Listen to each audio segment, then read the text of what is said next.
Mais nous, on leur a donné toutes les possibilités pour qu'ils soient libres, qu'ils soient indépendants. Mais il faut qu'ils l'exploitent. Est-ce que de erreur du foofu la nekk? Non, c'est pas une erreur. C'est pas une erreur du tout. C'est comme ça que ça doit se passer. Nous leur avons donné toute la possibilité pour être libres et indépendants. Agir selon les lois et les règlements. Mais il faudrait que, d'abord, le peuple réclame pour qu'il aille un peu plus vite, qu'il accélère la cadence concernant les morts et les torturés. Ils y vont, certainement, ils ont commencé à ouvrir, commencé une enquête. Ok. Mais qui n'y a pas propos dans tout pays civilisé du monde a fait bureau en 24 heures. Si fait comme ça, nous, kenn si ñun wax li du fanaan këram. Lu tax mu nekk seen jamono dara xewul? Non, mais justement, c'est quoi la différence? C'est parce que la justice moi traîner les pas. C'est parce que le procureur traîne les pas. Traîne les pas. Absolument. Il aurait écouté le peuple, xool xam li xew ci réseaux sociaux yi, mais il aurait compris que le peuple réclame à ce que le gars là ñu faj ko.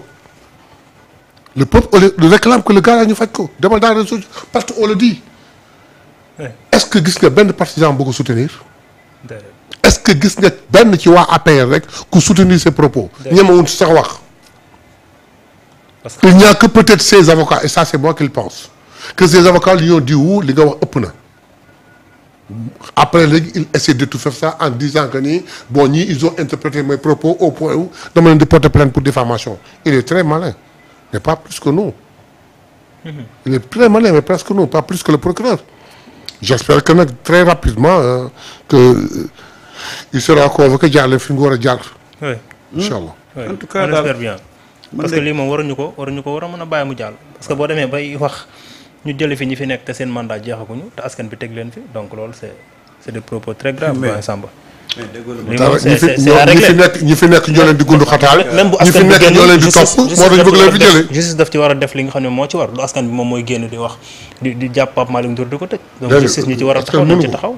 En tout cas man de li may wax rek je vais plus me mettre à la place de ceux qui gouvernent pour défendre yoo xam ne ça devait être réglé par eux-mêmes.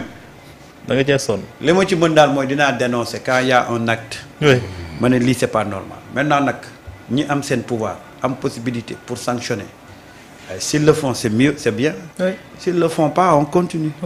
On avance. c'est ça parce que ñoom ñoo yore seen cëggal guy. waaw ñoom ñoo yor seen cëggalu guy parce que aussi nag à force de pouvoir porter un combat boo xam ne. ñi ko war a porter wuñ ko. à un certain moment donné mais ce que je dois dire mooy. que quand tu as des opposants yoo xam ne seen état d'esprit tey yëpp mooy que le pays soit instable. Malheureusement. Il faut être intransigeant ak ñoom. sévère. waaw. parce que des fois ma dégg ay nit ñu naan c'est pour faire diversion. même kii wax ne sax kii wax ne. ñii li ñuy wax dañoo bëgg a def diversion même ki koy wax sax ah. je m'interroge un peu sur son esprit de citoyen. Comment on peut faire diversion avec des propos aussi graves? C'est comme s'amuser avec la stabilité du pays. Avec tranquillité en plus. Waaw. C'est-à-dire que même les gens qui essayent de dire que non ñii bu leen topp parce que dañuy def diversion. On fait diversion avec la stabilité du pays. loolu nit sa war ko xalaat. sooy def diversion tu peux faire diversion pour autre chose. Mais on ne fait pas diversion avec la stabilité du pays. Et parce qu'il fait diversion, on doit le laisser continuer comme ça à faire diversion avec ça. Ouais, mais il n'a fait que répéter les propos de son mentor. Son mentor l'avait dit sur Abdoulaye Wade. Mais oui. Même chose.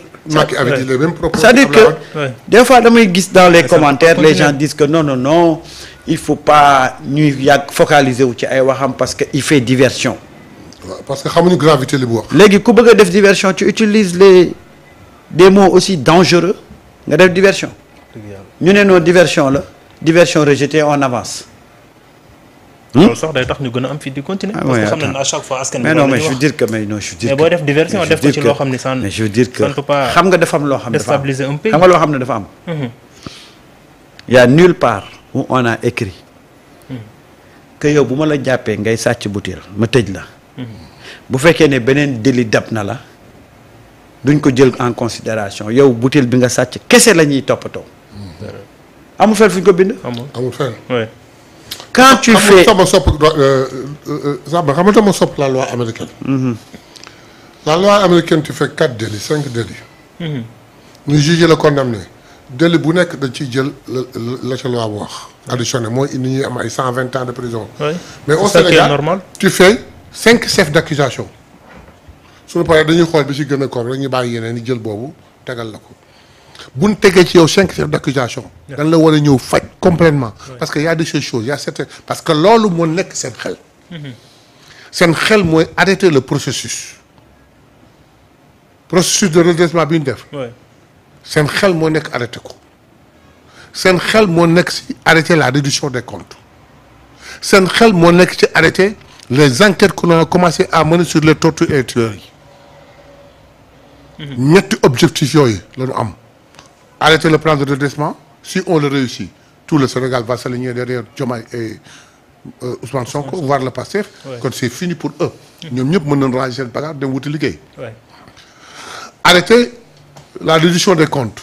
mooy ñëpp kenn ku ci ne xam nga ni tu traînes des casseroles par rapport au rapport. te rapport yooyu seen rapport la ñoom ñun suñu rapport ñëwagul ñu ci yoon di ñëw. léegi rek maa ngi gis benn information comme quoi Bassirou Gueye a déposé auprès du procureur benn bombe xaw ma lan la je n'ai pas encore lu. ça ne peut concerner que. parce que Bassirou n'a pas encore fait une enquête sur nous. Deuxièmement mooy l'enquête qu'on a ouverte sur les tueries et les tortures. te moom il est cité au premier plan ku ko yabal ku ko jox ku ko recruter la ñëpp nee na moo doon recruter. y a des audios même yu doon daw où les gens mbër yi di wax ni moom moo ma woo. nervi mbër yi wax ni moom ma woo ma jël ànd ak mbër mu ne yóbbaale 5 personnes ou 6 personnes bind ma fii leen dal toog di ko xaar na fa de telle heure à ñëw moom mu ni daf leen convoqué woon pour wutal leen ay job mais kon mbër yi ñooy population Sénégal. ils ont un job ils sont c'est des lutteurs. ñi ciy fay ko xaalis bare su doon job kay na wutal job yeneen xale yi nga xam defuñ dara. donc du prétexte. pour arrêter processus boobu xam na ni seen kaw la jëm. ensuite. xam nga ñu bëgg ko arrêter. ñoom ñoo recruter. ñoom ñoo loger. ñoom ñoo armer. ñoom ñoo nourrir. parce que soupçon yooyu moo tegu seen kaw. ñoom ñoo loger. ci loolu sax la Waly Diouf Bodiang di basé wu bay wax ni seen kii nu mu tudd sax seen permanence bi. si c'est avéré que moo logé woon les kii là. les nervis non seulement le parti APR doit être dissous mais deuxièmement local boobu sax da nga ko war a jël def ko centre case de santé wala centre de santé wala def ko benn hôpital. oui daf koy jar parce que tamit on ne peut pas les laisser faire lii c'est trop. en tout cas remarquez une chose. que Pape Malick Ndour a parlé. il n'y a pas un seul de ses partisans qui l'a soutenu. ou qui a essayé de le défendre ou qui a commenté. ñoom ñëpp ils se sont tus. parce que ce qu'il a dit c'est clair. parce que xam nañu justement ñoom ñëpp kenn bëggu ci sax kenn commentaire ci kenn soutenir ko kenn waxu ci. kon ñoom ko bañ ko bàyyi ak ci góor guyam. waaw xanaa peut-être ces avocats ñoo ko yedd. absolument ñu génn ci mbiru Pape Malick Ndour bu fekkee doyen amoo loo ci yokk. ñu jàll ci beneen ponk doyen ñu wax ci mbirum PIB.